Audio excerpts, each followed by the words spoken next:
Lufthansa Airlines. Perhaps we're not the most popular airline in South America.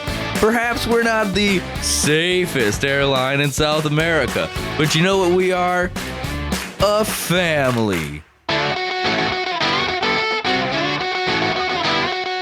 Lufthansa Airlines. You know what we have? One airplane. Other airlines have lots of planes. You know what that means? Lots of chances to crash. With us, you just have one chance. It's 50-50. Just listen to these customer testimonials. They killed my mother on Christmas. I flew out of the plane and fell into the jungle. I was lost for 11 days with no food. Another satisfied customer.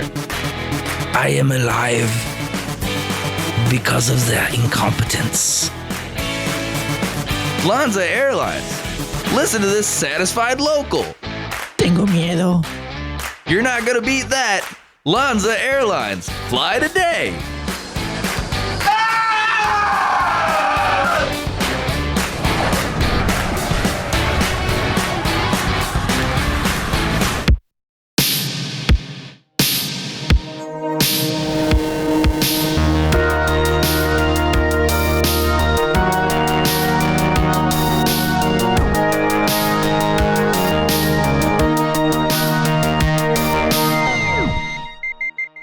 Welcome back, everybody, to Delete Everything Podcast, our budget airline that never charges you for carry-on bags and serves up hot, delicious, lost, forgotten, omitted, and deleted history. I'm your Captain Patrick Wall, and we're about to begin our descent, so please put away your tray tables and return your seats to the upright position. My sexy flight attendant, Riley Bowen. will be walking down the aisles to make sure you're buckled in. This week, we're discussing a harrowing tale of survival by a 17-year-old girl in some of the most brutal wilderness on Earth. Can you kick your bag under the seat a little bit more, please? Just a little bit. Thank you. It can't be out in the aisle. Can't be on the aisle. Please, can you tuck your elbows in just a touch? Yeah. Mm-hmm. Tuck your fucking elbows in. What did I say? What did I say about the bag? Before we get into it, though, a very humble thank you to anyone and everyone who left us a review on Apple Podcast, a comment on Spotify, a rating on anything you guys are streaming on. We really like that. We really love that. It helps us on charts and visibility and all that stuff. So if you have not yet, please get on whatever you're streaming on, particularly if you're on Apple Podcast, leave us a review. You can say whatever you want. We need it for the haptic data, charts. Tell us what numbers. Tell us what your favorite thing to cook is. There's numbers and there's widgets. There are little buttons to push. I know it takes a second. Leave us 5 stars. There's a graph Patrick looks at a lot. There's a graph I look at a lot. It's got like a wavy thing on it. I've got graphs. I got graphs for days. There's a pie chart. And then I send updates to the guys and they don't respond because they don't care because they're not psychopaths. What does that mean? I don't know. Like, we're up 3% in this quarter. Like, what? I'm talking about dicks. Yeah, what are you talking about? Yeah. We talked about 8% more dicks this season. So please, if you're on Apple Podcasts, leave us a review, leave us 5 stars. If you are on Spotify, leave us a comment on this episode or whichever one you listen to that you really like. You can say whatever you actually on Spotify comments. On Apple Podcasts, we can't say anything back on the reviews. There's nothing we can do to interact with the reviews. By the way, there was one that I had missed from did you see this one from, it's probably been a couple months. Somebody left us a review, and I don't know if this is you and you have a way of contacting us on Instagram or whatever. You should hit us up because this shit made me laugh so fucking hard. There is a review. Oh no, where'd it go? It's not showing up. No, God, no. It's not showing up. Wait, how did that? No, you can't just delete a fucking review. It's not fucking loading. I don't know. This has happened before where one disappears and then it comes back sometime later. Okay. Are you on Apple Podcasts right now? Yeah, I'm looking for it right now. Go to the show and then scroll all the way down. Which show? Hours. It's just under the episodes? Hold on. Patrick and Riley's voices make me feel so warm and tingly. Is that the first one that comes up? Yeah. Yeah. No, there was one that was like, If SNL had a love child with an Oxford that's history not professor, the product would be this podcast. that's not that one either. Their voices aren't We're not gonna annoying. read our shit off on fucking. These guys are funny. I like the things they say. Also, with the history I like. That's a good one. So anyway, there was one that was just like, these boys, my boy, ... my boys, ... these beautiful boys, or something like these good little boys, or something. It was just like 3 sentences. It's actually kind of with disturbing. an I don't know if I ellipses like in between that. each one, and I fucking read that shit for the first time, and I died laughing. What was it? Anyone we know? I don't think so. My boys. I don't remember what the fucking username. Yeah, it was like these boys, Strapping, these beautiful sweaty boys, my sweet beautiful boys. fucking. There was like an ellipses in between each of the 3 sentences. It fucking cracked me the fuck up, bro. Who wrote that? John Waters? What the fuck? So anyway, yes, please help us out. Get on that and give us 5 stars. It's just to help us out and get us through. There's nothing you could say in the review that's going to affect us one way or the other. We don't. That's not necessarily true. We had a comment on Spotify a while ago that we had callously used the term Eskimo, which Is true. Which I was, I guess, vaguely aware of being offensive, but I didn't like think of it in terms of being important to me, which is, I guess, the exact epitome of why terms like that are offensive. Right. So, yeah. So Well, yeah, I guess they do matter. Some things kind of get buried in the zeitgeist, and then you don't realize that, like. So we don't say that shit no more, except just now when I was illustrating that Well, was you were talking. yeah. You're fine. But that's just bad, and I'm not going to do it. Yeah. We'll talk about why that's bad later. Sure. What else were we doing? Oh yeah, An episode, get us asshole. on, no. Go to Instagram.com and look us up on Delete Everything Podcast. You'll get photos and videos and all kinds of fun stuff on there. We're also on YouTube, where we have a shit ton of YouTube shorts. That's also at Delete Everything Podcast. And all of those shorts come from Patreon episodes, which is the only thing that we video record right now, but we're working on that. But you know what could help us get video footage out on all the episodes all the time a lot faster? Is if you bug your uncle who's like a video producer or something to give us free shit. No, we've got someone coming on the team for video stuff and animation stuff. Yeah. So we got Gendy Tarkovsky, everybody. we've got some stuff we're working on, but what could help us really pull the trigger on a lot of this stuff, join us on patreon.com/delete everything podcast. You're going to get 80 something. God, we got to be pushing 90 boners episodes right now. Hey, you said it. I know, I did it for you. Yeah. Because I called you my sexy flight attendant earlier. Do you know what? Which I felt surprisingly good about. It took me a while to remember the term flight attendant, because I was like, stewardess? No, they don't use that anymore. And I was like, air hostess? And I was like, no, that's Flight of the Conchords. And then I was like, oh, flight attendant. I remember now. But yeah, patreon.com/delete everything podcast. We have a bunch of episodes on there. They're fun. They're quick. They're like 45 minutes long. We have a blast. They're a lot more free form and goofy and dicks and balls and butts and boners. And if you don't like those, then I don't know. I guess you just don't like comedy. And I don't normally gush about our shit, but our fucking Patreon stuff is funny as fuck. You know, it does gush? Huh. Dicks and boners, butts, other stuff. Peenies and vaginis. We have fun on there. So let's jump into this, huh? Yeah. This week we are talking about a particularly wild survival story. We've done a couple of these now. This one, even I, who I consider myself a pretty capable survivalist of pretty hardy stock, I don't know that I would have made it through this one. And I grew up in the fucking swamps and bayous and woods and just, shit that wants to kill you. And navigating all that, and shit, fucking getting chased down by the Rougarou, Kajamar, trying to steal my gumbo. I don't know that I would have made it through this one. So we're talking about Juliane Koepcke. By the way, we are not the first to talk about her. There was an Italian movie made about this. It was a fictionalized version, but dramatized versions of actual events. By the way, evidently Juliane Koepcke hates it. Oh yeah? Yeah, she really does not like it. Friend of the show, Werner Herzog, Yes. made a documentary about Juliane and her survival. The Wings of Hope, right? Wings of Hope, which we will talk about once we get toward the end of this. There are other podcasts that have done episodes about this. So it's not necessarily totally unknown or partially known history. I just feel like this survival story should be like one of the more holy shit everyone knows about that stories. Like they're like Juliane Koepcke is hardly a household name, even though she is a fucking absolute badass. By the time we get to the end of this, you can fight me on it if you want, but you will be wrong and I will be right. How do you spell Koepcke? Koepcke. Yep. It's German. So let's begin at the beginning, right? Juliane is born on October 10th, 1954.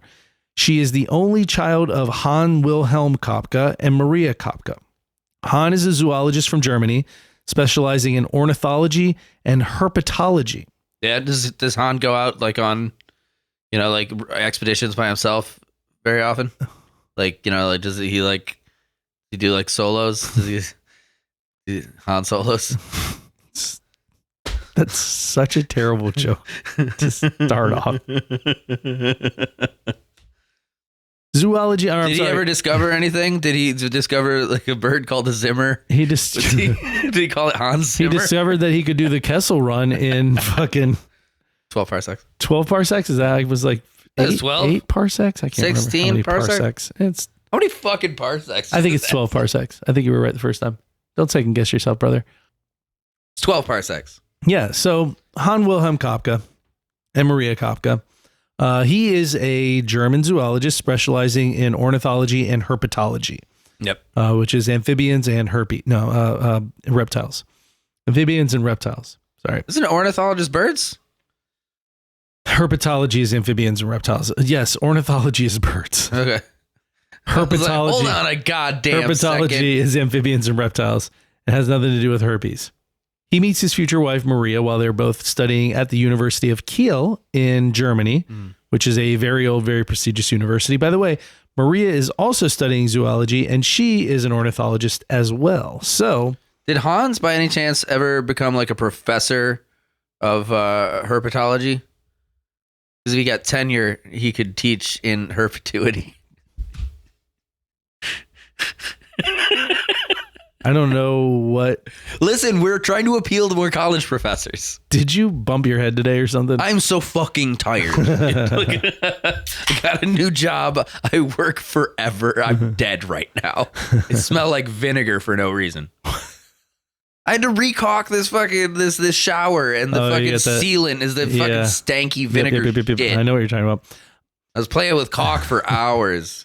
And then I went to work. Oh, hey, so after Han and Maria receive their degrees from the University of Kiel, they decide that they want to move to Peru and study wildlife in the Amazon. Which I get it. It's a unique, largely undiscovered ecosystem. Yeah, it's got bears in fucking raincoats and shit. Yeah. Full of cool. Paddington? The Peruvian rainforest. Yeah, Peru. What? Paddington is from Peru. Is he really? Yeah. The whole thing. There's even a movie. I've never watched it. Called Paddington in Peru. Does he go back to the homeland? Is that I don't know. I didn't see it. Oh, well then. I saw Paddington. I read the books when I was a kid. He's clearly English. No, he's from fucking Peru. Is he really? Yeah. Oh, okay. I don't know that they have bears in the Amazon. Well, they must have just, I don't know. Just Paddington by himself. And his I think his grandma and grandpa or whatever. Marmalade sandwiches. Okay. So, like I said, unique, largely undiscovered ecosystem with a bunch of cool ass animals that no one has seen before. So, think about how often in our lifetime that you've heard of some new cool shit being discovered in the Amazon. New cool shit found in the Amazon. New species? I mean, some undiscovered tribes that we're ruining. Maybe it's more on my radar being that's Brazilian and all that bullshit. But like I can think of a bunch of times where I've heard about a new species, new plant species, new reptile species, well, specifically new in insect species. In like 2024, Paddington and the Brown family traveled to Peru to visit Aunt Lucy, but she was missing, so they had to find her. Where in Peru? The Amazon rainforest. They went on adventures in the Amazon rainforest to find Aunt Lucy and uncover the secrets about Paddington's past. He's got secret past? Yeah, well, yeah, he lives with his aunt and uncle. You figure where his I don't parents know go. anything about Paddington. Wears a hat, wears a coat, eats marmalade sandwiches. I didn't even know that. Yeah, big on marmalade. Okay. Apparently, Paddington 2 is like a fucking all timer. I haven't seen it. I saw the first one. I thought it was fine. We're talking about nothing regarding Paddington or We're bears in talking general. about the Peruvian rainforest. It is the natural habitat of Paddington. Okay, this is we'll see you next week. Bye. Paddington in Peru is Antonio Banderas. I swear to God. Paddington. We must find your Aunt Lucy.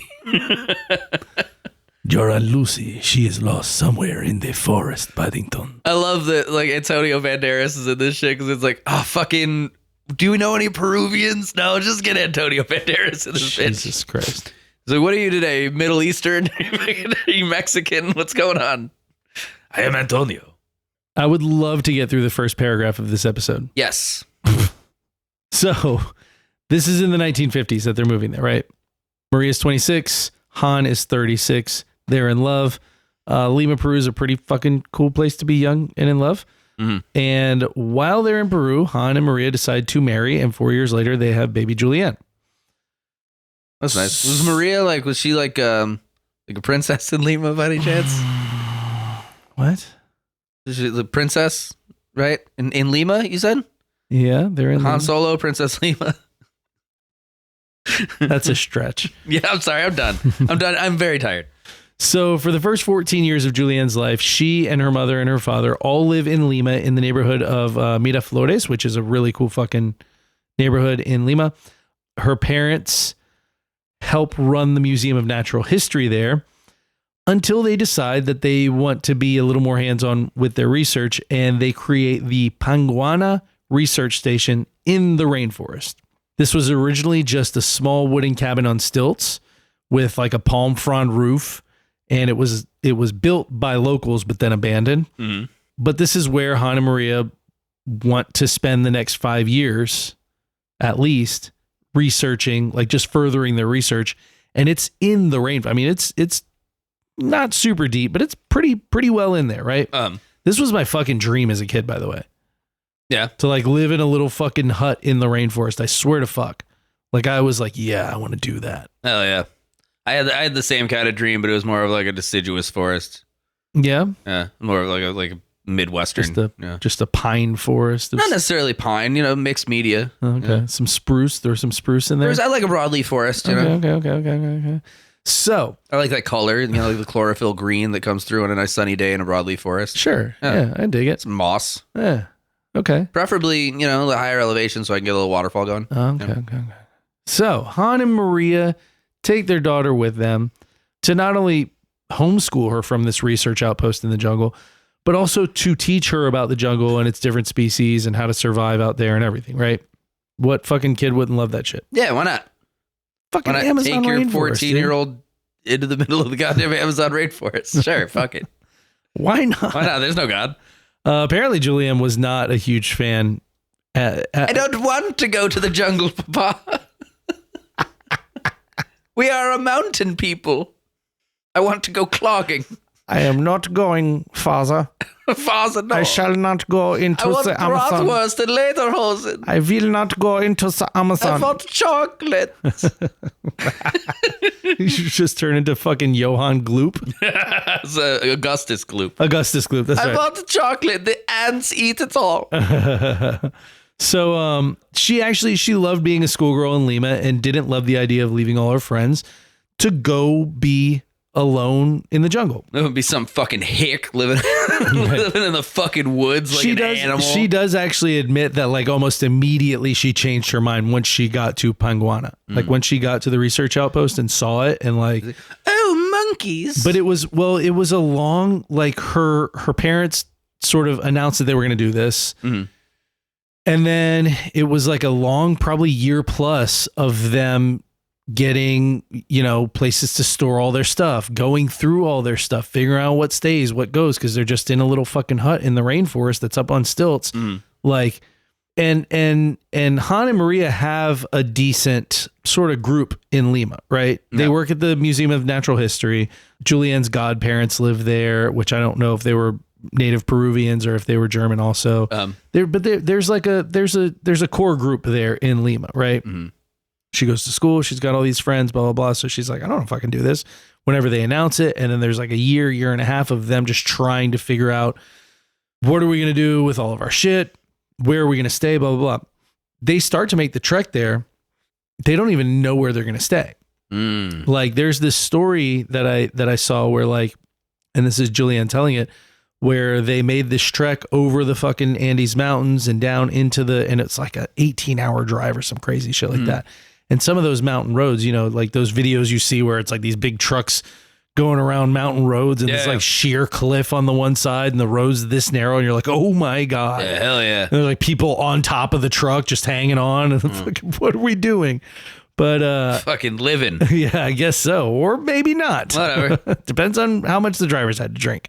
How many coca leaves he's got in his fucking mouth right now. 9 coca. I gotta go. So they get there and her dad just goes and like sees some young guys with a boat and fucking is like, hey, can you like take me around and like show me some.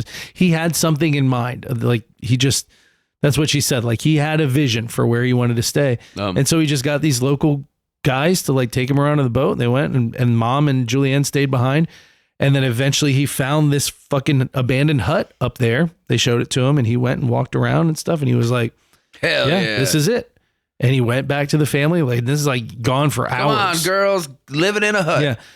What's funny is one of the guys who was 20 years old at the time, and I didn't have this in my notes, but I was just trying to make a mental note to remember to say this, but I might as well say it now.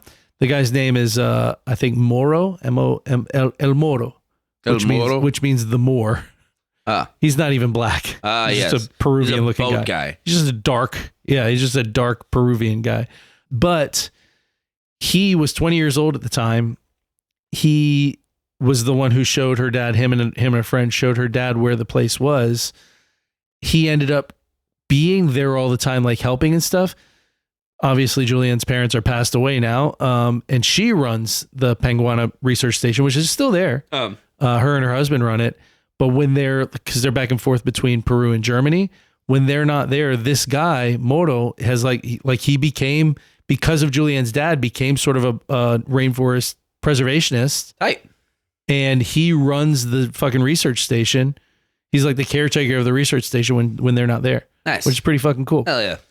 So anyway, like I said, pretty quickly after getting there, she decides that she actually really loves it. Like she starts exploring the woods and learning all kinds of shit out there. And she's like, I'm by myself, but it's pretty fucking cool. For the first year and a half, she basically does all of her studies from this remote Amazon outpost. Her school would actually mail her the materials and her parents would make sure it was all done and then send it back. And I remember that there was a cute math story of like her dad trying to teach her math, but she liked to read and explore and shit, and she didn't want to do math. And then there was something her dad said, and it was a cute little story, but I don't remember. I don't want to do math, Papa. I want to hike in the fields. But after about a year and a half, her school in Lima starts to raise some issues with her graduating, having never actually attended classes there. So midway into her third year, she starts attending school back in Lima. So she's traveling back and forth with her parents. She's basically staying in Lima with her godparents, I believe, and coming back to Panguana on her breaks. So in late December of 1971, she takes her final exams for her fourth year, her senior year, right? And graduates high school. Now, her mother wants to fly back to Pucallpa, which is the airport nearest to Panguana. Her mom wants to fly back to Pucallpa after her exams are done, I believe on December 21st. But Juliane really wants to stay for the graduation ceremony and the end of the year dance. The dance is on the 22nd. The graduation is on the 23rd. So Juliane is begging her mom to attend. It's Christmas time. I'm sure mom wants to be back in her serene little bungalow in the Amazon and fucking be with the family. Mm-hmm. And I'm sure 17-year-old Juliane wants like one last hurrah with her classmates before she goes back to the fucking jungle. I don't want to go back to the jungle, Mama. I want to stay here and party with my friends. I want to drink vodka and get felt up. Augustus brought rumpelmints. I want some. I want rumpelmints and Jägermeister. Mama. So yeah, she wants one last hurrah before she's going back to the jungle. I mean, as much as she loves the jungle, there are no kids her age out there. Mm-mm. Like there's some sort of indigenous people the Amazon's this weird, like there are layers of it. You know what I mean? Like there are the people who like are an onion. Exactly like an onion. So like a lot of people think there's just like a line and this is where the jungle starts. And then if you go that way, you get far enough that there are some like weird tribes with fucking face paint and sticks through their noses and they're over there. And then once you're on this side, there's, civilization. It's not really like that. As you start hitting like these tributaries and rivers, I mean, there's just a ton of water and everything because the headwaters start from the fucking Andes and it's a rainforest. So there's constant fucking precipitation. So there is a lot of water and tributaries and streams and rivers. And we're going to talk about a lot of this, but there's like Koepcke is a city that is in the rainforest. I mean, it's like kind of right on the edge, but it's in it. And it's like an actual city. It's not a big city by any stretch of the imagination, but they've got a fucking airport and they've got civilization. You get a few miles outside of that and you've got people who live that are very dependent on the forest and the rivers and everything. And yeah, they'll come to the city for like some sort of special thing or maybe to sell something or whatever. But they're kind of, maybe half and half. And then you get a little bit further and then there's people who are like rarely go out there, and then you get a little bit further and then there's nobody. And then you get a little bit further and then there's people with paint and sticks. Yeah. And then Paddington. With a fucking, with a hollow reed just... It's in deepest, darkest Peru. Deepest, darkest Peru. I want to see Paddington with war paint under his eyes and a hollow reed shooting darts. You wouldn't be above it. Stick you in the neck. Paddington. Oh, pardon me. No. Fuck. I seem to have killed him.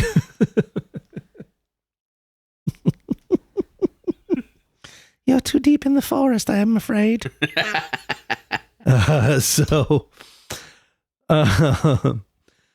So Juliane is sort of begging mom, I really want to stay for the dance. I really want to stay for the graduation, blah, blah, blah. And her mother ultimately relents and says, okay, we'll fly out on the 24th, right? December 24th, Christmas Eve. So they have the graduation, they have the dance, they have the graduation ceremony, all this stuff. They get to the airport in Lima on the morning of December 24th, and the airport is mobbed. For one, it's Christmas Eve on, an almost entirely Catholic, devoutly Catholic continent. Yeah. And Christmas Eve that year fell on a Friday. So I'm guessing a lot of people are traveling to be with family over this extended weekend, Like we've got Friday, Saturday, Sunday, maybe even Monday off. Who fucking knows? But also probably contributing to the packed airport is the fact that a bunch of flights have been canceled. In fact, there is only one flight still available from Lima to Koepcke, and that is on the now defunct and gone LANSA Airlines. This day actually was the last day that LANSA had a flight. Wow. Yeah. And it lost its operating authority like a week and a half later. Yeah, I'll bet. So Maria and Juliane managed to book 2 seats on this flight. This is LANSA Flight 508. And this is going to Iquitos, which with a stopover in Koepcke. So it's Lima, stop in Koepcke, continue to Iquitos, right? So yeah, they managed to book 2 seats on this one flight that's available to Koepcke. So Maria calls Han, just to set the scene here for those of you who are not as old as us, and I'm not even this old, as I wasn't around in 1971. There are no cell phones. Maria had to go find a payphone and put money into it to call Han and let him know, just the basic, here's our flight information. when we'll be landing, blah, blah, blah, blah, blah. Han is immediately concerned. And he fucking urges Maria not to fly Lanza because they don't really have a stellar safety record. Mm. They've been operating for only 8 years at this point. They started in 1962. They've already had 2 major accidents with a combined death toll of 150 people. God damn. In fact, the last one was just a year earlier with 101 people dead. By the way, on an airplane that was only supposed to seat 98, I believe, or 96. Well, I wonder why they crashed. There's also a lot of other stuff. If you watch the Herzog documentary, Wings of Hope, there were allegations that the pilots weren't actually trained to be pilots. The Lanza airline pilots were not real pilots. The mechanics before working for Lanza Airlines worked on motorcycle engines and had never worked on an airplane engine. Classic. So there were issues. So Han is like, hold up, just book something else. Don't fly with Lanza, right? Hans, you are being silly. But we want to get home for the Christmas. Father Christmas will be there soon. It's Tannenbaum. So by the way, the plane that they're on, the Lockheed L-188 Electra, is Lance's last airworthy plane. Well, we still have this one, boys. It is a 98 passenger plane. All of their other planes were either grounded or lost in the previous incidents. Part of why there was the airline was so mobbed too, or I'm sorry, the Lima airport, is because Lanza Airlines, this plane did 2 flights, right? Uh-huh. One was Lima to Cusco, which is where just outside of where Machu Picchu is. Uh-huh.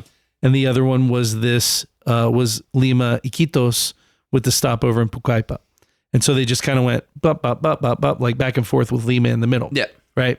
They were only able to make one of those flights that day. And the one that they decided to go on was the one to Iquitos. Right. So there were a bunch of people who were supposed to fly out to Cusco there that are like, yo, what the fuck? So that's part of why it was so mobbed. Emperor Cusco? Maybe. Emperor's New Groove? Emperor Couscous. Oh, I never watched it. You never saw Emperor's New Groove? No. God, watch a fucking movie. So either way, You're throwing my groove off. either way, like I said, Lance only has one fucking plane left. They're like, hey, it's Christmas Eve. We're not even going to fly the full loop, We're baby. drunk. We're just going to go to that one. Everybody trying to go to that one on Christmas Eve? Fuck you. So either way, Maria tells Han, look, there are no other flights. This is the only one. It's already booked and we're ready to come home, right? And Maria is not a fan of flying at all. So I'm guessing Han was probably like, look, she's the one who's scared to fly. So if she's comfortable flying on this fucking Lanza flight, then I guess she's going to fly on this fucking Lanza flight, right? So he kind of was like, all right, I would rather you don't, but go ahead. So they board the flight. Juliane, by the way, is totally fine with flying. She loves it. And she always wants to sit in the window seat. I want to see the jungle, mama. I want to look down upon the clouds. They're so fluffy. They remind me of cotton candy when the sun goes down. Pink and blue cotton candy. There's no cotton candy in the jungle, mama. Mama, ask the air hostess for cotton candy. I want some now. Starts jumping up and down. Slamming her feet. The whole plane's vibrating. Candy. Everyone's like, no. Tell the stupid brown woman I want cotton candy. What was that? I just shook like a dog. Okay. Sorry, I'm very sleepy, so I'm like just trying to stay awake. You want to... Okay, never mind. I was going to offer Do you you... want to order a coffee? Do you want drugs? No, I have those caffeine. I have those caffeine things. You got any drugs? I don't have some drugs. You got any drugs? I I'll don't- take the drugs. I don't have drugs. Do you have caffeine, though? Yeah. I want some drugs. It's in pouch form. Oh, no, I don't want that shit. Just put it in there.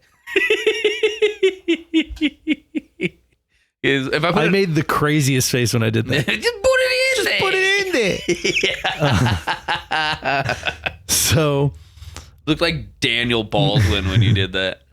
Jesus, that's the worst Baldwin. No, Billy. So I mean, they aren't murderers. so she sits in the window seat. Maria sits in the middle seat, and there's just a Peruvian guy sitting in the aisle seat, right? Just 3 seats on the side. They take off, no issues. They get served a sandwich and some juice for breakfast. Back when flying automatically got you a little meal. Damn. Yeah, you don't remember those days? Carrying 100 sandwiches? When did you start flying? Dude, I was like fucking 17 when I started flying. Oh, real? Yeah. Okay, yeah. Now, back in the day, when you got on a plane, you were going to get it. The food was usually not good. Yeah. I was also kind of a picky eater when I was a kid. But like flying back and forth to Brazil, I remember being a kid and they'd bring me some bullshit. And I'm like, that looks gross. And then I'd taste it and I'd be like, that tastes gross. My mom's not here. I'm not eating it. Bring me a beer. I'm 10. I'm going to go hang out in the smoking section of the plane. These are all real things that happened. Bring me a beer. I'm 10. Yeah. Yeah. And this is all real shit that really happened. Yeah, no, I'm going to go hang out with the teenagers in the smoking section That's fun. Yeah, of the plane. I would get irritated because I fell asleep, so they just decided not to give me a fucking snack because fuck me, I guess. that's my most fucking angry thing about. If you fly these days, if you fucking take a nap at some point in your flight where they're passing out snacks and drinks, or They whatever, won't even They leave will one. not even bother to be like, Just put it Sir? in my lap.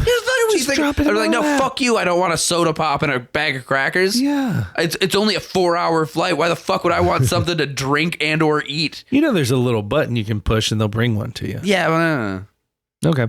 more attention. There was some maybe it was Delta or some airline recently said that as part of their cost cutting measures, they're going to stop offering snacks during flights. And I'm like, pretzels is what's going to save you. The cost of a fucking tiny bag of Roll's Gold. Dude, that has been What a the long fuck? time coming. I remember there being like a big thing on the news in like fucking 2002 because fucking maybe Delta or whatever. They saved literally millions of dollars by cutting 2 peanuts out of every pack of peanuts. Shut the fuck up. I'm dead serious because they give out so many goddamn So like that knowledge That actually does work. That knowledge has been floating in the head of some greedy fucking cunt CEO for 30 years. And they're just like, ooh, when I get the fucking chance, no I more will fucking say, pretzels, I swear to God. In terms of But here's the thing though. Cost cutting, they jacked up the prices on everything. in terms of multinational corporations that fucking make bazillions in fucking revenue every year in profit, Yeah. airlines are not even anywhere on my radar as far as like, because it's hard to turn a profit in Is it because they have a monopoly on it? well, not entirely, but I mean, pretty much. You got, there's like 4. there's like 4. There's Delta, Southwest. They're all United by American. the Rothschilds or some shit. Oh God, get the fuck out of here! Some fucking Get outta some here. blood Stand up. drinking Stand up, fucking vampire. take off your Dude, headphones, what did and walk out of this studio. Read something about like the Medicis are still running shit from Renaissance Italy or The something. Medici family Yeah. from Italy. Wow. Okay. Like, everything came from Venice. The dark Venetian blood cults. Jesus Christ. So anyway, back to this. They get a sandwich and some juice for breakfast. Also, I don't get fucking pretzels.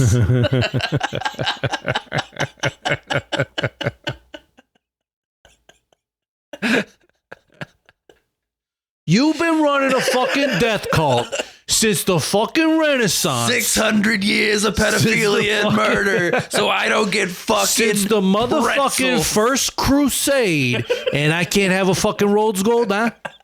Is that what's happening? You don't give me the whole fucking can of soda pop no more. Just like I get 1 cup with ice. You pour me a fucking cup. It's fucking all the way full with ice. What No, I you get? fucking- What you I give- get? A fucking ounce and a half of Giving, cola? you giving somebody else the other half of that can? An ounce and a fucking half of cola? Is that what I get for gratuitous? And you know what? They don't even give the other half of that can to anybody. What do you mean? Yeah, they do. No, they don't. Yeah, they do. No, they don't. They'll throw it away. It's not enough. They do it. They just don't give it to you so that you know your No, place. they keep pouring out of the same can till it's dead. And you know why? Cost cutting measures. Fucking Ball or whatever the fuck, Demon Lord. BAAL. Yeah, I got you. balls. Yeah, that's a different demon. Morgoth. Okay. All right. So, like I said, breakfast, juice, breakfast, flying. Jungle, Peru, Paddington. They are they're about 40 minutes into a 60-minute flight, right? Lima to Pucallpa is 60 minutes. Yeah, and they're doing fine because they got fucking sandwiches. They're about 40 minutes, and they get a sandwich and a fucking juice. Where's my fucking sandwich? They're about 40 minutes into the flight. Everything's going great. Suddenly the sky gets real dark. Uh-oh. And Juliane and Maria see that they're flying into a thunderstorm. Now, to fly from coastal Lima to Pucallpa, which is right there, it's in the rainforest, but it's right on the edge of the rainforest, right there, you have to go northeast over the Andes Mountains, right? And the thing about a fucking mountain range right near the ocean is that there's fucking cold air and warm air and damp air and dry air all colliding at all times. And that weather can change drastically, like on a fucking snap. Yeah, it's like the most chaotic possible. It's the same thing in coastal Florida. People who come here from, north of here or whatever that aren't used, that don't understand. In the summertime, they're here for summer vacation. The middle of the fucking state of Florida is so goddamn hot. Yeah, it's insane.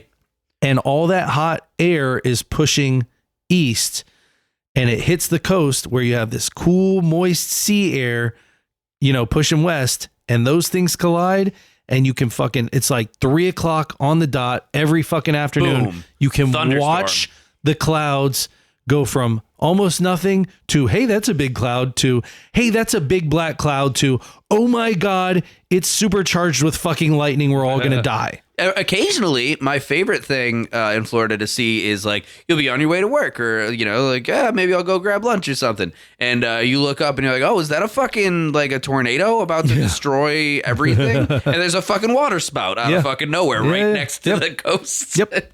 I saw one of those things like form right over a restaurant that I was working at that was on the water, and I was like, oh, I think we're all gonna die. The coolest thing I saw was playing volleyball over there by the pier, right on the beach, dueling water spouts offshore, which was cool as fuck. Yeah, that's where you find Gyarados. It is, yes.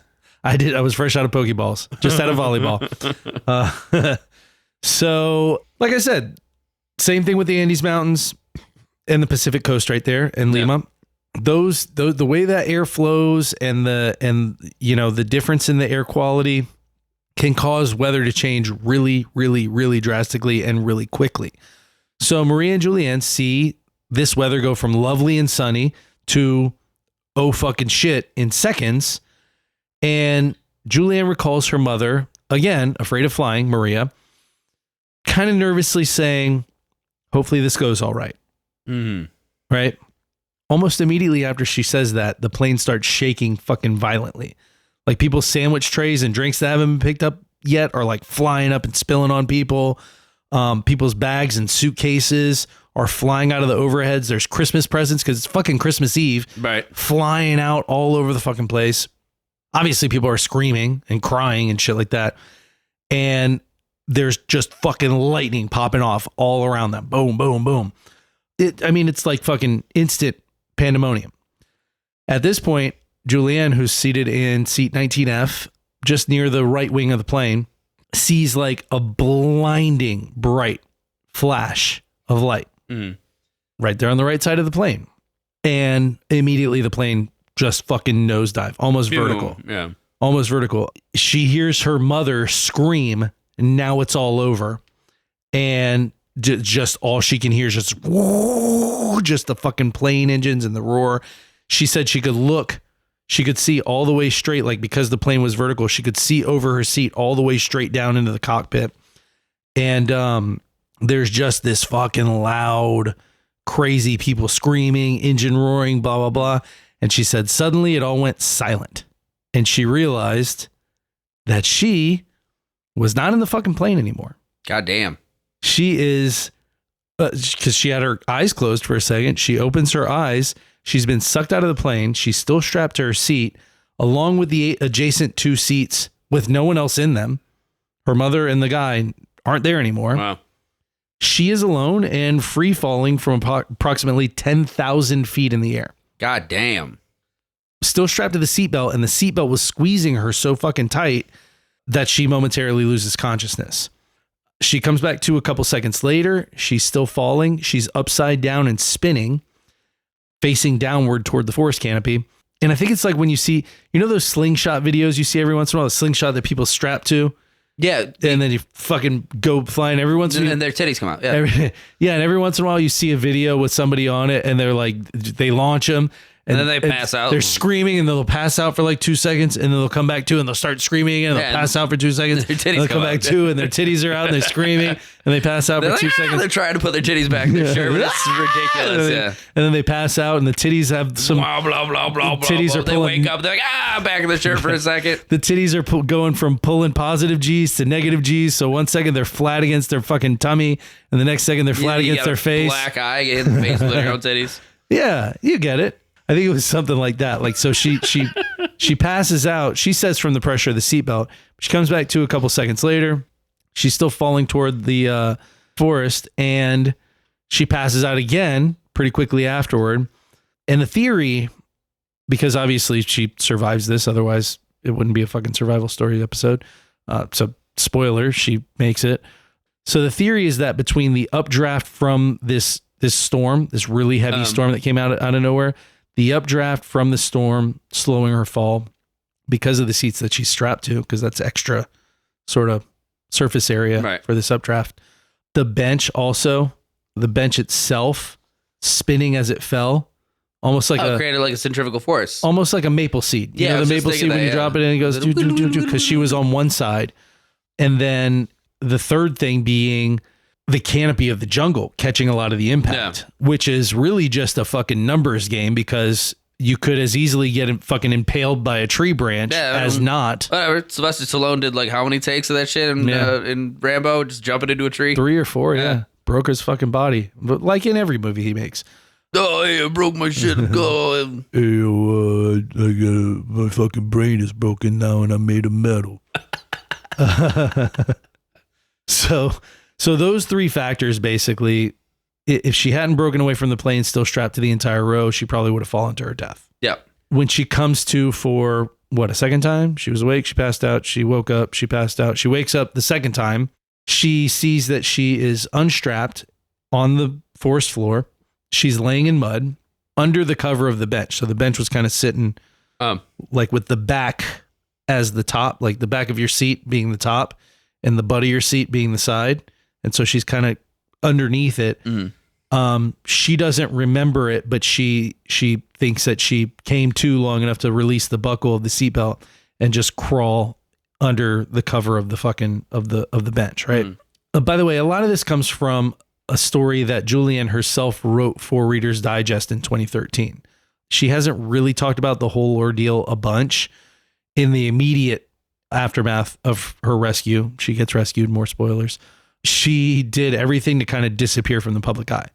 It wasn't until like 98 was when she did the documentary with Werner Herzog. 2011, I believe, she wrote a book, but the book is partly telling this story, the story of this event, and partly telling the story of her going back to the rainforest with her husband and being at the crash site for the first time, doing like when she did the documentary in 98. And then this story, and she did a couple of interviews early on, but I mean, most of these accounts didn't come out until she was ready to talk about it like decades later.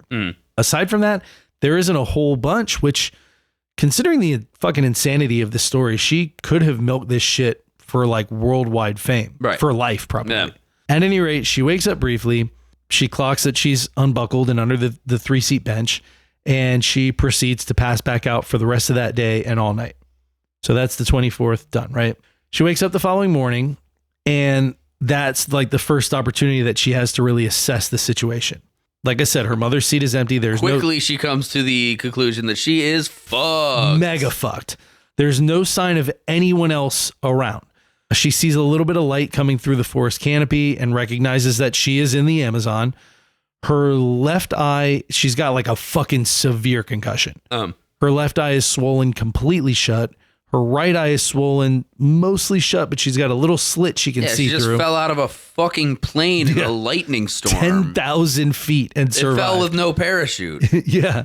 10,000 feet into a vast unexplored wilderness. Like the opening of Predators starring Seriously. Adrian Brody. Seriously. Predators. Yeah.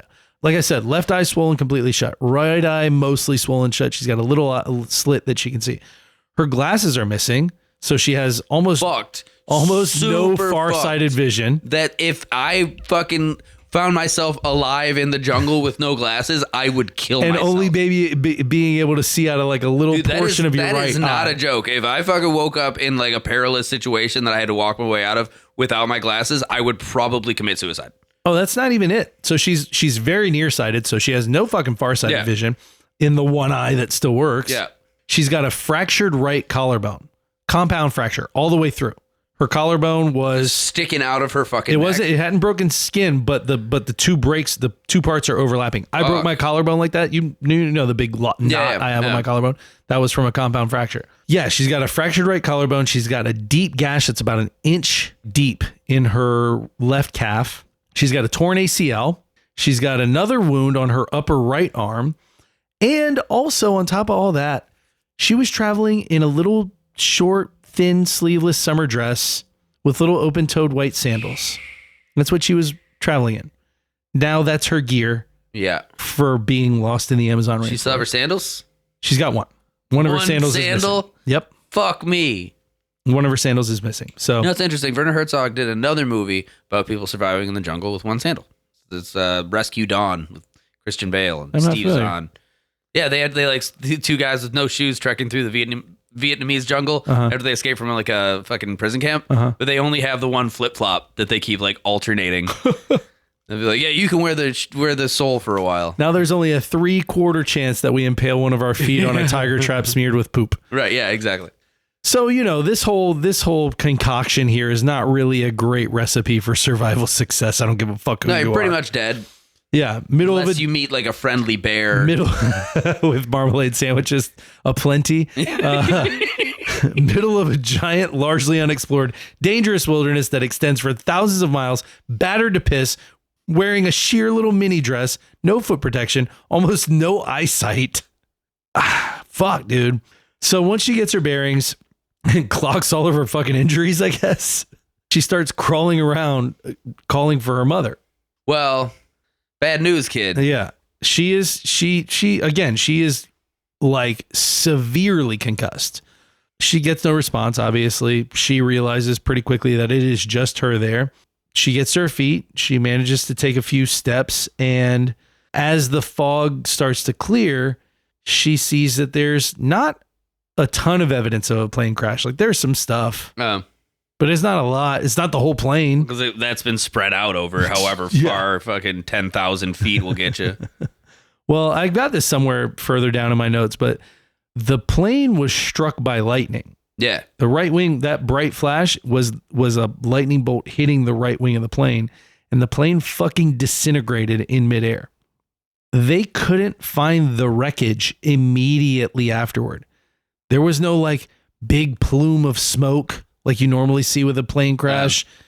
It disintegrated into so many fucking pieces that there wasn't like choppering over the jungle. There wasn't like a there. They were like, where the fuck is it? So I see some like metal scraps here. you can't see through the fucking canopy of the jungle from above the fucking jungle. I mean, maybe. I am sure they did find some stuff. Yeah, eventually, see, but- fucking, what am I, some asshole? Yeah. Hey, you can't fuck. I was like, oh, you see some metal scraps. Like, fuck you, you can't. Maybe they did find some metal scraps. So there's not a lot of evidence of the plane crash in her immediate vicinity. You know, it's mostly just this bench that she was strapped to and some other little bits and baubles. But she does have one advantage here, though. It's her wings of hope. In spite of the absolute bullshit salad of a survival situation that she is currently in, she spent 1.5 years in this jungle.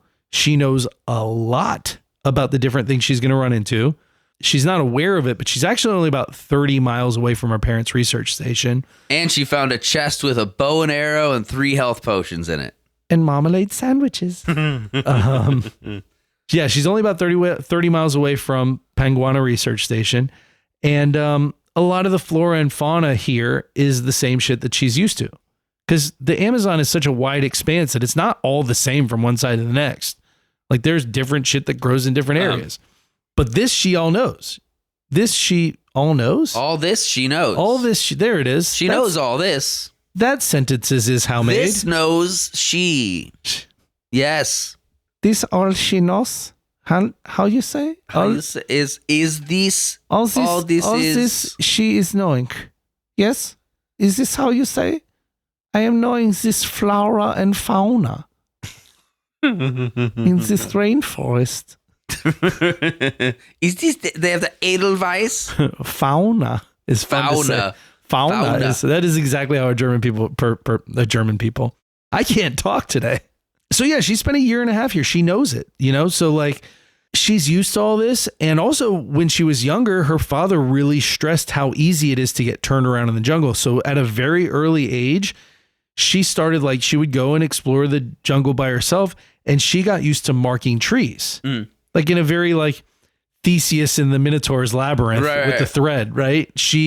Anytime she goes exploring solo around the research station when she was younger, she would mark trees so as not to get turned around. Yeah.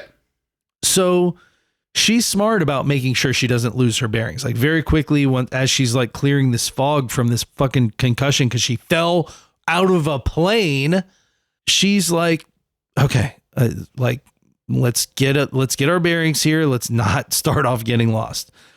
Her parents were also very diligent in teaching her damn near everything about the jungle. So when she like almost immediately gets insanely thirsty, because, you know, fucking exposure. Yeah. She's been passed out with a concussion for a day now. It's been basically 24 hours since this crash. Yeah, one time I woke up mostly naked in the jungle, very dehydrated as well. But that was because I had gotten... There's a bottle of Old Granddad next to you, wasn't there? No, it was Sailor Jerry rum. Oh, God, worse. I had gotten absolutely blackout shit-faced, apparently passed out under a picnic table on a pile of ants. And in the morning, my friends tried to wake me. I said, hey, fuck you, and made them leave. I was like, well, I didn't make them leave. They left me to die, but I deserved it. Yeah. If I'm trying to help you and you say, hey, fuck you, I'm going to go. If I'd woken up and I didn't have my glasses, I probably would have just walked into the fucking river and died. You should have just buried yourself in that anthill. Well, that'll do it. Did you know you can hallucinate pretty strongly from ant bites? I believe it. It's venom. Oh, it was a good day. That was a good time. Yeah, she gets immediately super thirsty. She goes and she finds, leaves. It's morning dew, and it's a rainforest. Shit's wet. She goes and she finds like dew on leaves that she knows are safe, and she's fucking licking water off of leaves. Also, as the concussion fog is lifting from her brain, and I think for me, this would be the most powerless feeling out of all this for me. She can hear rescue planes and helicopters and shit above her. Hell yeah. But the canopy is too fucking thick for her to do anything about it. Yep, that'll do her. Like I said, it's been about 24 hours since the crash, so they're out there looking. She can hear them. And she's like, I can't see them, but they're there. I hear a chopper. I hear a plane. They're right here. That fucking would kill me. That right there, I think I would have just fucking find a pot of piranhas and slit my wrists and jump in. But clever young lady that she is, she realizes I've got to get out of this like thick part of the forest, so maybe I'm visible. So she starts to set off. She goes a little ways and she hears the sound of water. She goes and investigates and finds a small spring welling up from the ground and following like a tiny little channel in the ground. 2 reasons this is good. 1, that's fresh water. Yeah. So drink up like while you got it.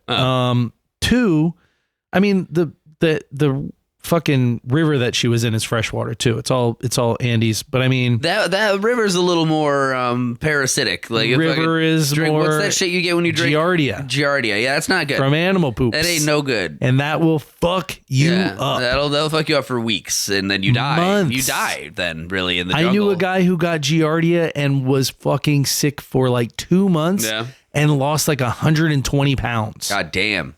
Yeah. He was like 240. He was a chunky little fella. And when he was done, he was like 130. The Giardia diet. So she finds this little spring upwelling. Like I said, that's fresh water, so go nuts. And if you listening at home or ever in a survival situation, even if it's not this extreme, you always follow water. you're more visible on a creek or stream or riverbed or any other body of water. And if you're in like a sparsely populated area, near the water is going to be where you're going to find people. Yeah. Or any type of infrastructure, something you can use for shelter, whatever. You always follow the water. It's also where all the wildlife is going to be. Yeah, you're gonna come across some stuff, or at least a lot of it. But you're still better off. So you got some crocodiles in that area. Yeah, Cayman. But yeah, so she starts to follow this little channel. Dean Cayman, creator of the It or the Segway, and also the star of the show Super Gator, and also the fucking the Lord God Emperor of whatever that fucking island is that he owns. Remember that from Sovereign Nations? Vaguely, yeah. So she starts to follow this little channel because she knows to follow water. And it's very slow going. By the way, in the Wings of Hope documentary, they find exactly where she was. Yeah. Based on some of the wreckage that's still there in the jungle.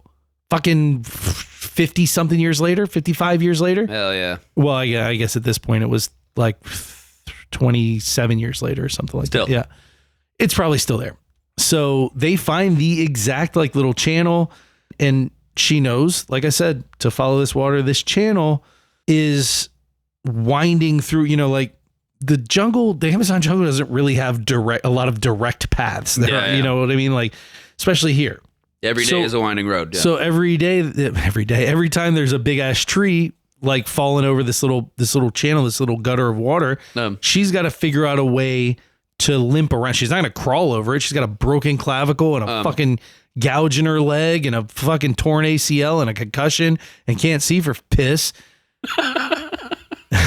Some little dart frog might see up her skirt if she goes over the top, so she walks around. Every time she runs into something, she's got to figure out a way to limp around it and find that little water again.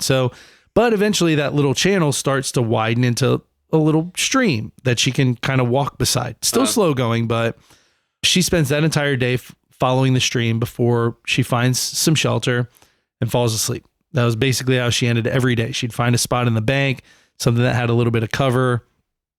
If she couldn't find cover, she'd get some palm leaves or something and try and cover herself up. But she says when it was not raining out, she was getting fucking eaten alive by mosquitoes. Yeah. And when it was raining out, the leaves didn't do much to fucking help. She's getting soaked and and it's cold. Bad. And it's cold. And you're wearing a sheer little dress. So yeah, she stops, she falls asleep. The following day, so this would be day 3, and this would be the 26th. She's pretty much doing the same. Again, really slow going, not just because her injuries, but also she knows how many dangerous things she might accidentally disturb if she's just like traipsing through. So she actually takes her one remaining sandal off and puts it on a stick and uses that to like prod the ground in front of her in case there are any like well camouflaged venomous snakes or bugs or what have you, right? So that's going to slow your progress pretty drastically too. When she can, she walks in the water because it's still a very, small stream. So she can't always do that. But I mean, when she can be in the stream, it's a lot easier than, you can kind of go a little bit easier than being on the bank. When she's on land, she's got to kind of take the more cautious route because her life quite literally depends on it. So when she can, she stays in the water. I fucking open wounds and shit. She's got fucking botfly larvae in her and shit. Well, we're getting to that. On the 4th day of her trial. Exodus. Not really an exodus. Odyssey. I was going to say her journey, but it's not really so much a journey. I picked trial. Trials. On the 4th day of her trial. This is a fucking gauntlet. Juliane finds some of the plane's wreckage as she's kind of following this stream. She's walking around looking at this wreckage and she finds another 3-seat bench. Except this one's got people in it. Oof. This is a little brutal. She knows that they're dead. And the reason that she knows that is because the bench is upside down and the people seated in this bench are buried head first, like 1.5 feet into the ground. God damn. Like they came in head first from 10,000 feet and got fucking stuffed. Yeah. So Juliane sees that one of these 3 people is a woman and immediately starts fucking panicking, wondering if it's her mother. Obviously, if she was in a little bit better state and stopped to think for a second. Her mom got sucked into the abyss and will be flying solo. Yeah. she would probably realize that it's Ooh, no pun intended. yeah, I was gonna say woof. Ooh, no pun intended with the solo part either. Fuck. Because of Han Solo. Han, yeah. Jesus Christ. It's a multifaceted I didn't mean pun. to do any of that like shit. It. Flying and solo. But it seemed very clear to me that like whenever Juliane got ripped from the plane, that her mom and the other passenger also got ripped off of those seats and kind of poof into the two of ether, them were probably not buckled in. Yeah. And she still was. No, I would assume they were buckled in because there was already turbulence, right? And It was the plane brief. It was quick. Yeah, fuck. I mean, they might have been fiddling, but think about those. Gotta buckle in. Think about those belts when they're not on you. You got to like sit up and find it. It's under your ass or it's between the seats or whatever. So, like I said, if she was in a better state and had a second to stop and think, she probably would have realized there's no way that's my mom. You know, how did she get into that seat? Strapped in. How, you know, like in probably what if she took a second to think about it, she would have realized are completely different clothes. But she's not in a great state of mind. She's fucking been lost in a jungle for going on 4 days with nothing to eat. Speaking of clothes, just want to, did she get some clothes off these people? No. Man, this bitch never played D&D. She's no. You gotta loot that body. She's delirious and she's 17. Yeah, you've been lost before. I'm sorry. There were legs sticking out of that ground, right? How about some pants? Pants, belts, shoes. You've been lost before. You know, like even just like minor convenience lost, it's really easy to psych yourself. Have you ever had like a connecting flight in an airport that you know pretty damn well and you don't recognize like one little thing and you instantly convince yourself that you're in the wrong place? Yeah. Yeah. Where you're like walking through the terminal that you're like, oh yeah, I know Atlanta Airport. And then you're like, there's never been an Auntie Annie's here. Well, I'm in the wrong terminal. And you're not. You're just pressed for time. You got 30 minutes to get to to get your connecting flight. And you like, it's really easy to fucking psych yourself out. Yeah. So she sees a woman buried to her fucking chest in dirt and immediately starts freaking out thinking that's my mom. So she uses her little stick to knock the woman's shoe off. She sees painted toenails and she knows that it can't be her mom because her mom never painted her toenails because she's a fucking zoological researcher living in the Amazon rainforest. So why would you? Right. She does, however, while she's there investigating this little crash, because there's a decent amount of debris here, she finds a little bag of candy. Ooh, bag of candy. So she knows. Oh, mine candy. Is this the candy I was asking the lady for on the plane? Is that why she made the plane go boom? I got this candy anyway, lady. So she has one piece of candy. She knows she's got a rash in it. Eats the rest of the bag immediately. She's like, oh, fuck, it was so good. Oh. So on her 5th day out here, her watch stops working, which was like her only way of keeping track of the days. So after this is the 28th of December, she just tries to remember the days. The stream has turned into a small river by the end of day 5, which is good because now she can get a tiny bit more visibility from the planes and choppers in the sky. But she also there wasn't much candy in the bag. By the end of this day, she's finishing off her last piece of candy, which is not so good. She doesn't have anything sharp to cut out. Like she recognizes the palms that you can get hearts of palm out of. She doesn't have a knife to get. You got to fucking cut those motherfuckers open to get the heart out, which are edible without cooking them. You can just eat them. She doesn't have anything she can use to catch fish. And even if she could catch fish or dig up some root vegetables or something like that, she doesn't have a way to make a fire to cook anything. No. It's the rainforest. It's all wet and it's rainy season. Not a lot of fruit grows in the rainy season. Right. So there's almost no fruit to speak of. Basically, all she's had for 5 days is river water and a few pieces of candy. And now one of those things is done. So on day 6 or 7, she doesn't remember which because her watch is broken and she's got more fucking important things going on. She hears a bird call that she recognizes from her time in Panguana. It is the call of the Hoatzin, Hoatzin. I actually have, you want to hear it? Yeah.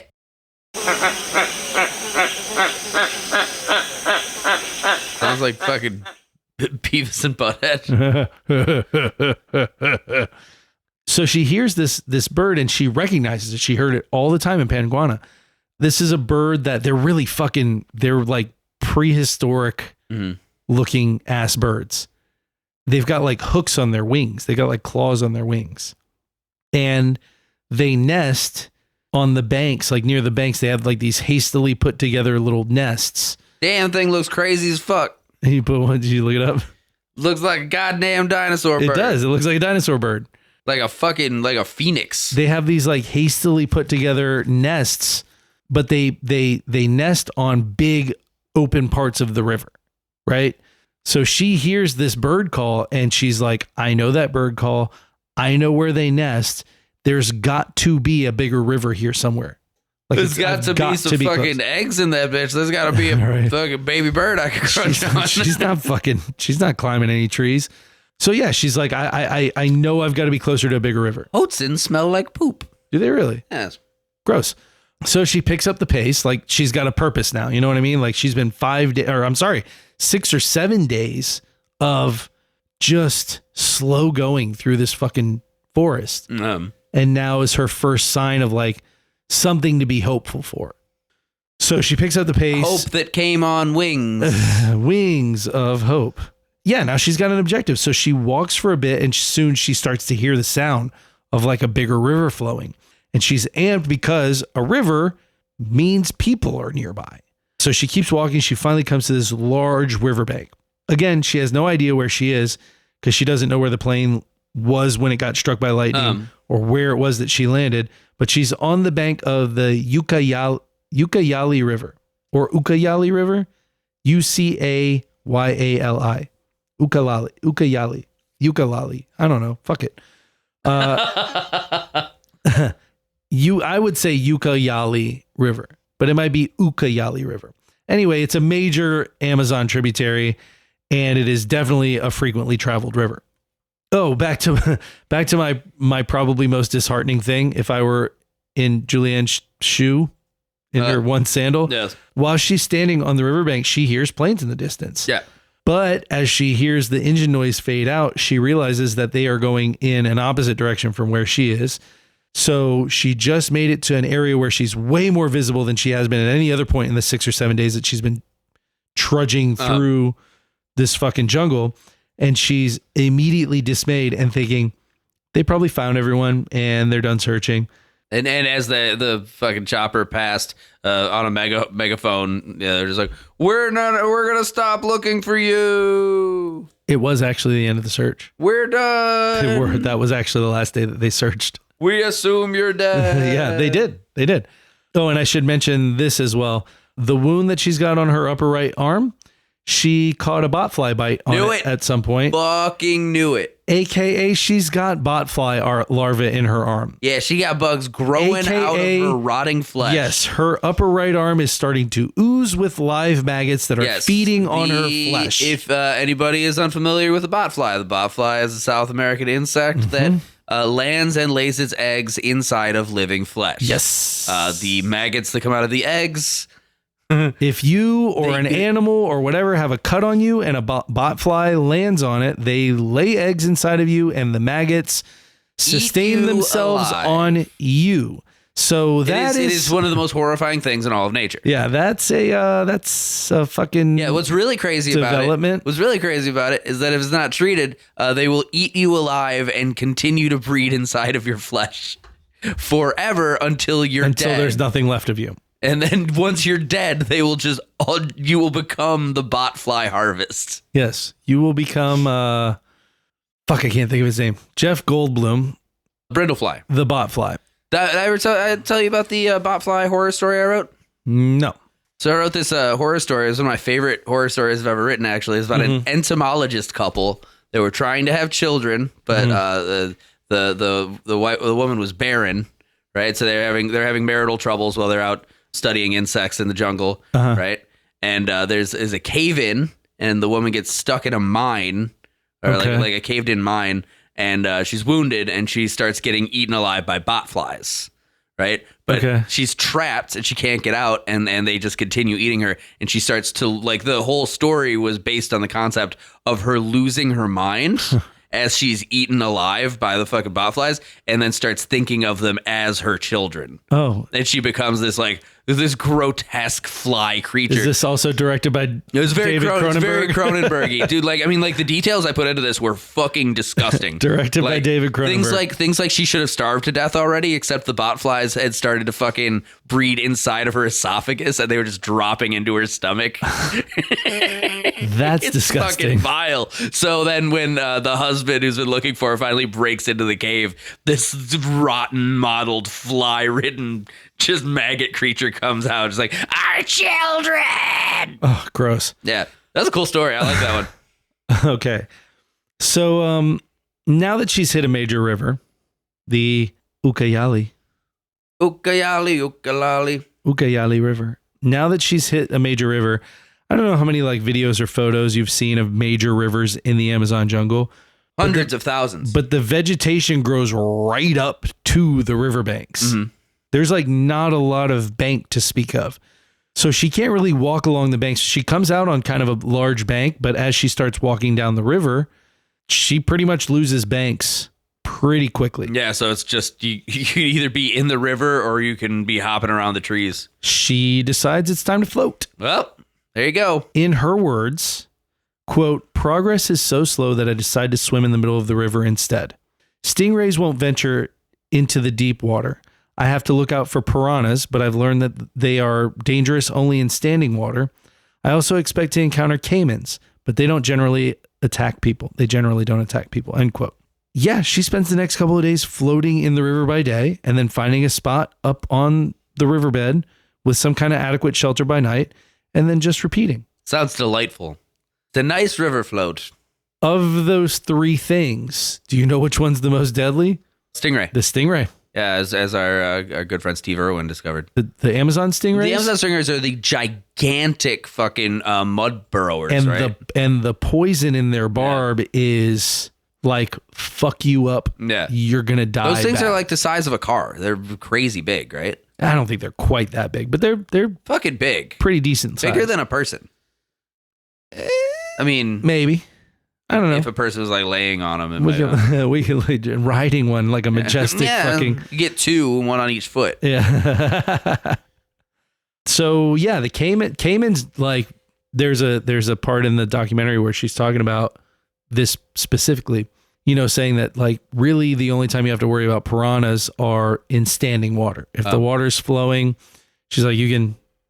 And while she's telling the story, she's standing in the middle of the river, like fucking thigh deep. And she's like, I'm standing right here. There's piranhas all around me. She's like, this water's flowing. I'm not in any danger. Right. And she was like, as far as caiman, she's like, they're very afraid of people. Like anytime you're traveling the river, they see you and they'll let you get pretty, like they wait until you get really close and then they dive into the water toward you, but they swim like deep and under you. And she's like, so every time I came close to caiman, they'd let me get real close.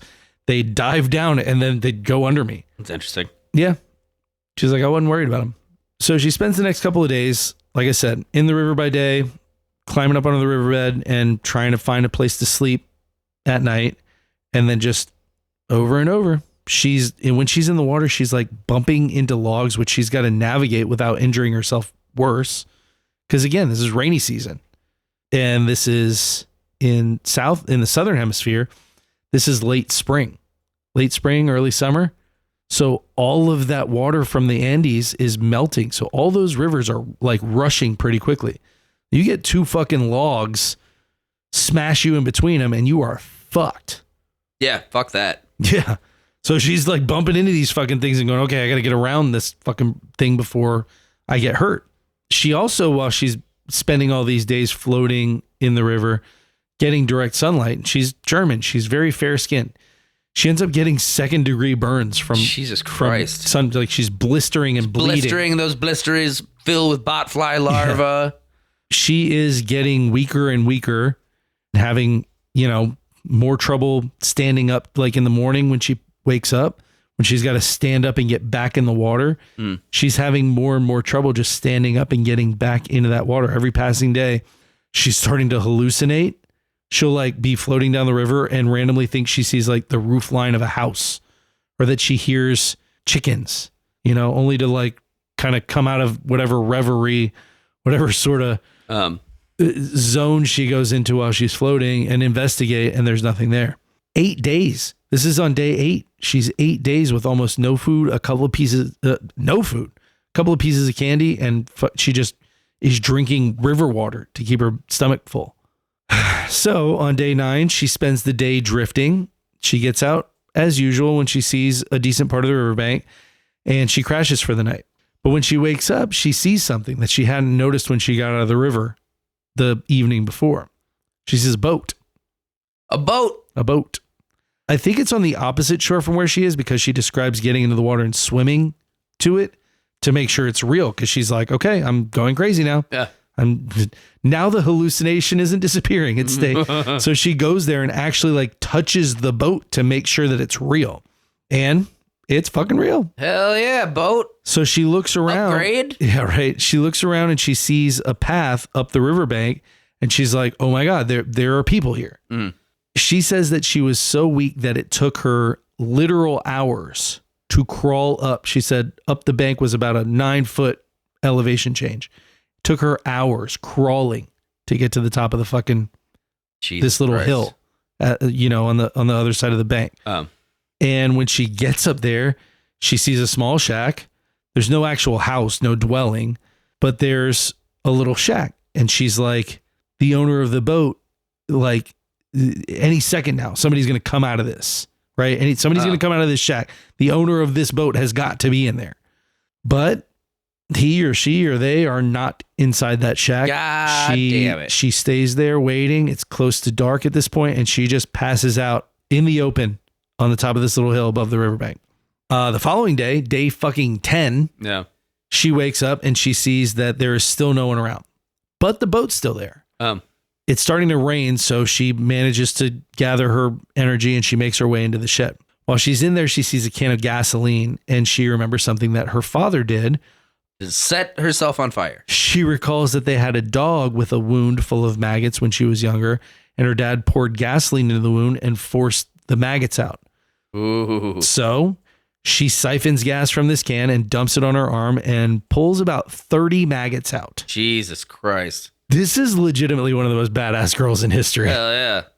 Like, this episode and Night Witches are going to be the episodes that I forward to every girl that I hear call herself a bad bitch. I'll be like, oh yeah? Listen to this and then tell me comparatively where do you feel you fall on the spectrum? Baddies don't need your qualifications, Patrick. Baddies don't need to announce that they're baddies. Just be bad. They can do whatever they want. Just be bad. Be bad all by themselves. Also, frankly, I prefer a good bitch. I like good bitches. Yeah, you would. I'm looking for a good bitch, please. Hello, my name is Patrick. Hi, I'm Patrick, 45. I'm looking for a good bitch.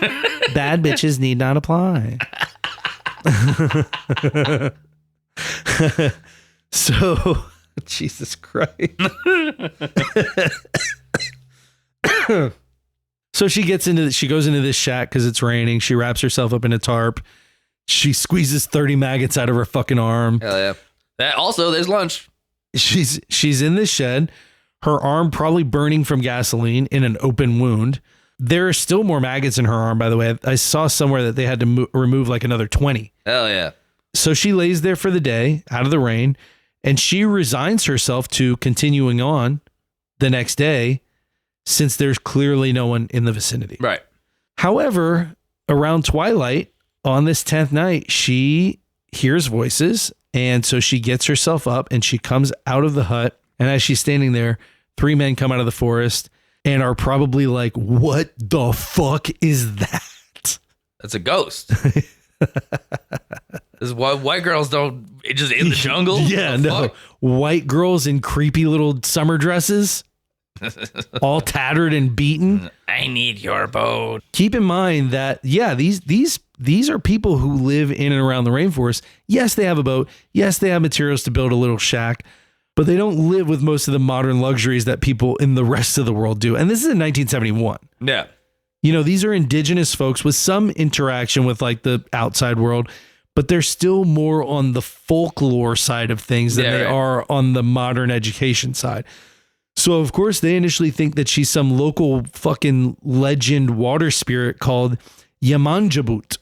Yamanja boot. who is a blonde hair, light skinned fucking water spirit. And so they're freaking the fuck out. They and just run away.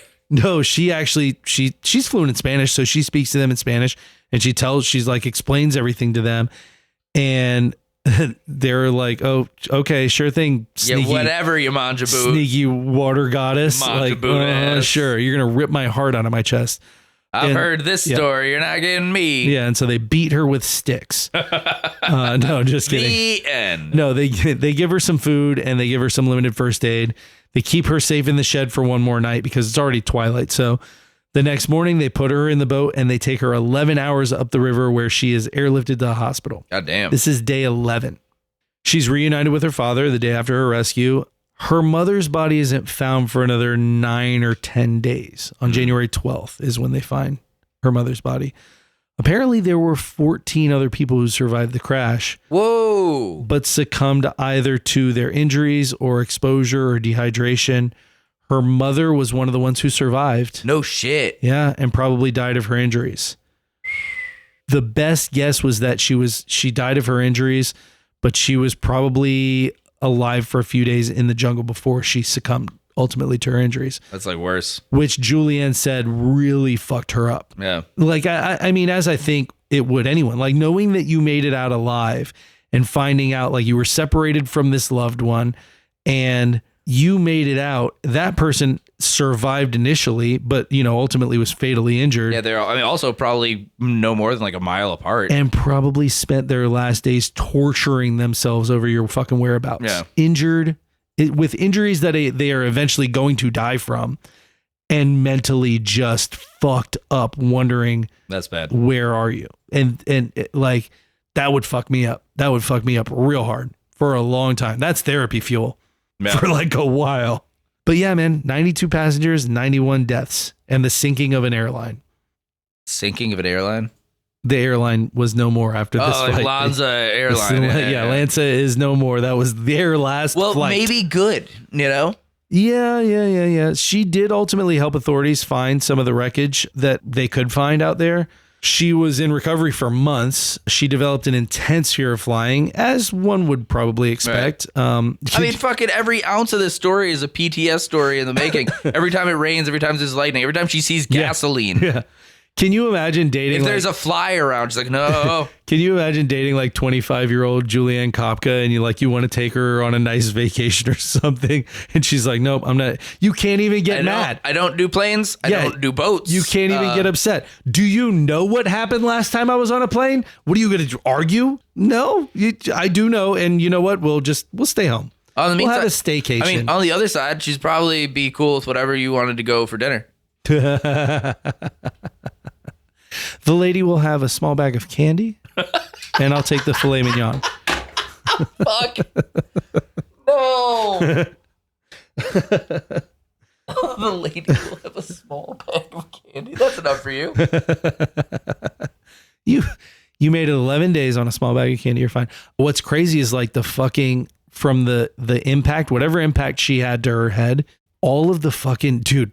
I'm looking at the photos that they had of her like post rescue, and I had already read like the spirit like demon or the fucking water sprite or whatever shit. And I'm looking at all these photos and I'm like, why does she have like fucking jet black eyes? Like every photo, you're like, what the fuck? Her eyes were completely bloodshot. Like, when you bust a blood vessel, God damn. it was her whole fucking, the entire whites of her eyes were just beet red. Oh, so when she's like, hey, I'm not, Ubuntu or whatever. That's what I'm like, saying. fucking, That's what I'm whatever, saying. psych. In the twilight, she probably looked like she had entirely just her whole eyes were just black. And she didn't know. By the way, interesting side note. As this plane was breaking apart and Juliane was hurtling through the jungle, Puerto Rican sexpot who definitely bangs Ricky Martin was coming into the world. What? He was born on December 24th, 1971. The day that the plane crashed? The day that the plane crashed, He probably came down with the lightning. he was banging his way out of his mom It's a fucking That's a very uncool way to put that. and going, gross, this is the last vagina I'm going to That was a touch. fucking Agrippina the younger ass way to put that. And he was like, well, that's enough vagina for me. Now bring me some menudo. No? Okay. Thank you guys very You much. started for this. tuning I'm in. not done. You started this goddamn episode out with Holy shit, her eyes are black as fuck. crazy, She right? looks like a demon. Yeah. She's cute though. She's a very pretty young girl. Very pretty girl. As far as I can tell, this is still considered the worst historical case of lightning striking a plane in the air. But that's flying over the Andes, man. Just drunk. You just He's staying in. He's like, that's just one of the best drunk uncle versions of this story. That's flying over the Andes, baby. Burp. Go get me another beer, will you, kid? Dude, I'm telling you, it's rough. I've done it a few times, and it is not for the faint of heart. I'm sure it's not always a super bumpy ride, but the times that I have done it were like concerningly bumpy.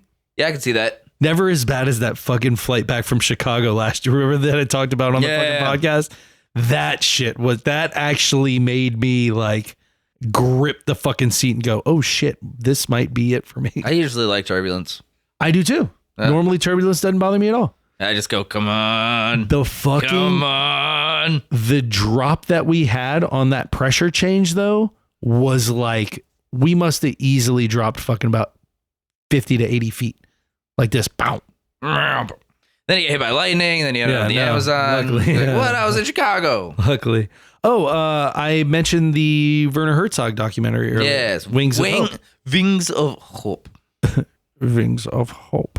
It's the Herzog. You have to almost grit your that is true. I can't do a very good Herzog. It's a hard one. It is hard. You do a decent one. It is, yeah. It's a great documentary because Werner Herzog is great. I always go back to the fucking the part of his autobiography that I listened to on audiobook where he says dildos. Dildos. Some dildos they had made. I heard, and I think this is very accurate, somebody describing why Herzog is such a good documentarian. And it's because he films his documentaries with sort of the cinematic, like with a cinematic flair. Yeah, very much. Like there are a lot of times where someone will finish saying something that's, I guess has some weight to it. And he'll linger on them. And he will linger. Yeah, that's one of his big things actually. Herzog's big. And I was like, that is what it is. The Herzog fucking linger, I don't know if that's what it's called, it's what it should be called. It's something that he pioneered like a long time ago. Like, and almost all of his movies have that. You get this like fucking 4 seconds after someone's done talking where you watch the actor get a little uncomfortable. Right, yeah. It was very fucking cool. So it bears mentioning that in 1971, dildos. In 1971, Herzog was scouting locations for his film, Agira, the Wrath of God. Personal favorite. Which was filmed in the Andes Mountains, which we have talked about in past episodes. He was booked to fly on this plane. Remember I said, I say this shit for a reason. Remember I said they do one route from Lima to Cusco, then back to Lima, then to Pucallpa, then to Iquitos, right? Yeah. He was booked to go to Cusco on this same fucking plane. Fuck. And then they canceled that leg of the flight. And so he would have been, there's a scene in the documentary where they are in the Lima airport and he's like talking to her and he's like, we were in this airport together at the same time. He was like, I might have bumped into you. And he's like, do you remember when they announced that they were going to either do the Cusco flight or the Iquitos flight and everybody was waiting? And then they announced they were going to do the Iquitos flight. And he's like, everybody on that flight cheered. And everybody who was flying to Cusco was like, fuck. And she was like, yeah. And he was like, and then he says some fucking shit that you can only say if you're German because you're just a morose fuck constantly. And he's like, the whole documentary they're speaking in German or in Spanish. It's all translated. But he says something about like, I bet you guys wouldn't be celebrating had you known the outcome of the flight or something like that. And I'm like, God damn, Werner, like, read the room, brother. Perhaps you would not have been celebrating. That's pretty good. Known. That's pretty good. You got to keep it quiet too. He's always very, very like a whisper. I would like to see the baby. So yeah, they canceled his leg of the flight last minute, and so he didn't end up on the plane. So as soon as he found out that the flight he was supposed to be on wrecked and that the only survivor was a 17-year-old girl who was also German, he like immediately wanted to make a fucking film about it. Yeah. But he couldn't get a hold of her for fucking decades because, like I said at the top, she avoided the media for so long after this. He ultimately got in touch with her. Again, this is like some fucking dude. Come on, Werner. He found the priest that conducted her mother's funeral. Yep.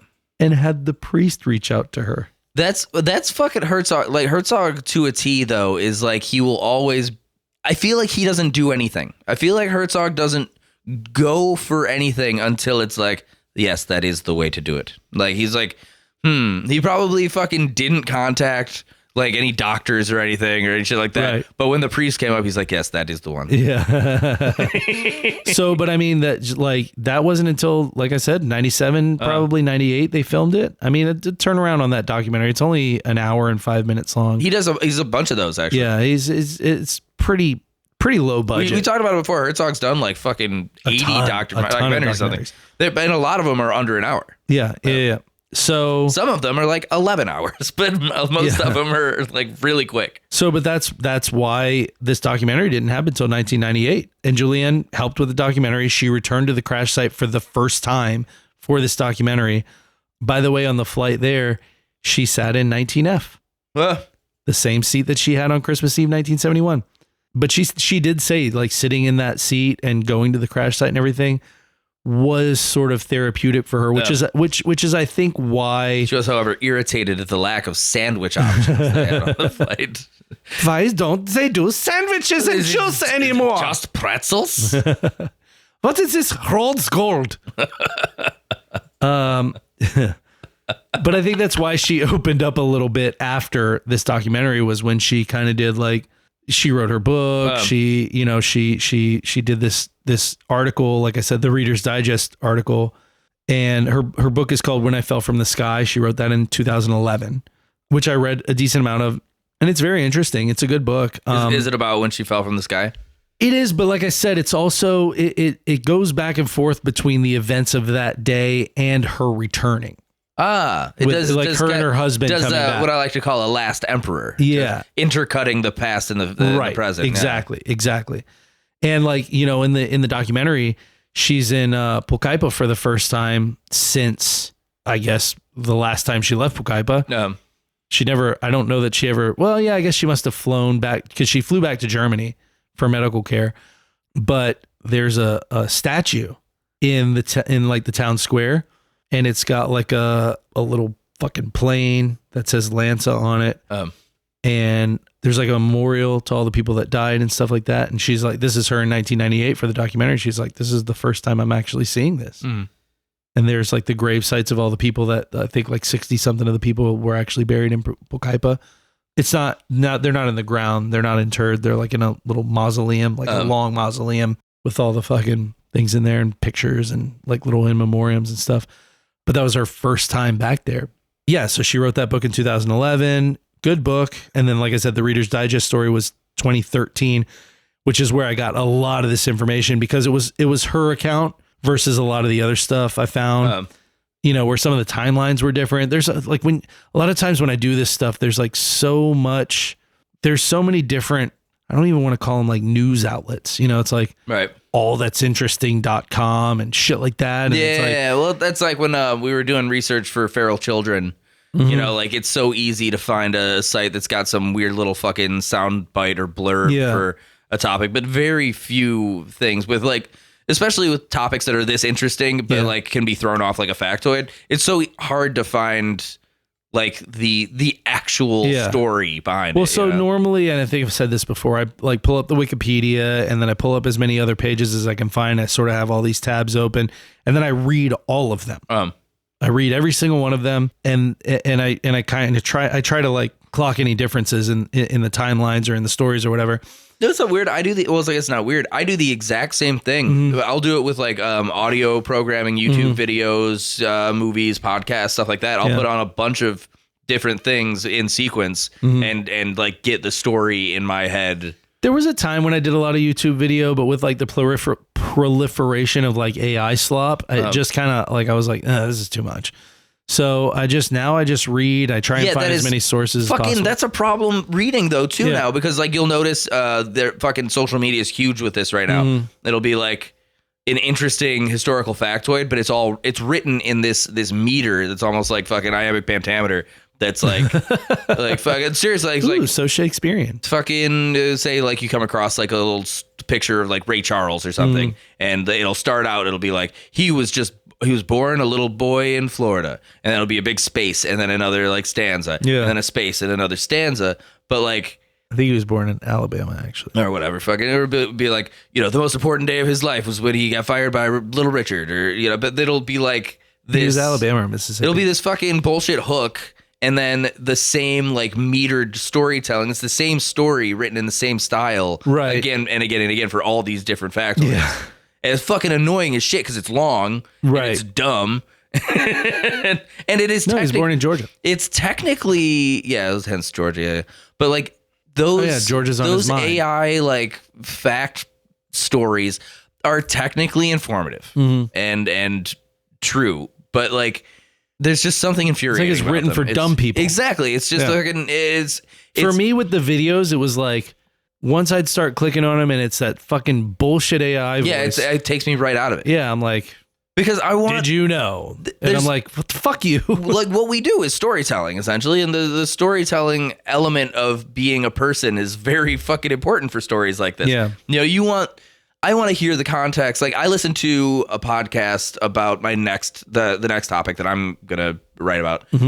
I can't remember what the name of the podcast was, but it was two young ladies. They didn't seem very knowledgeable about the topic, but they were very excited about certain parts of it. Okay. So they accentuated their own parts. Right. And there are parts that I would have accentuated differently because I think like some certain element here is more interesting. So I'll think about that when I'm telling the story. Right. Like that.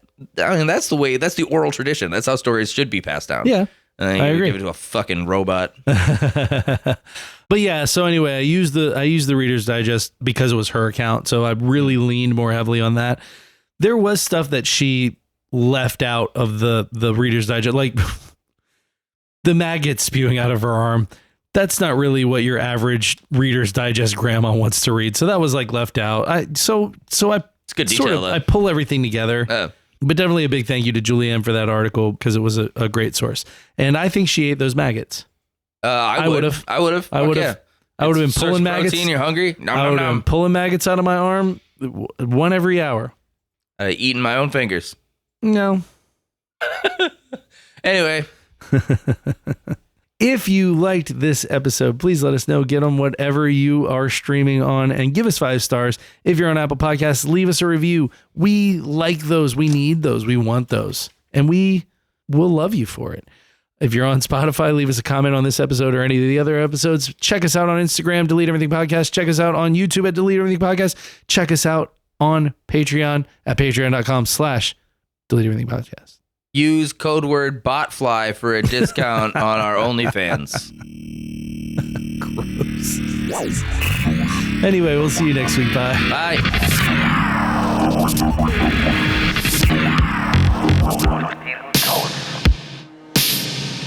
I got the candy anyway, lady.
fucking brain is broken now and I'm made of metal.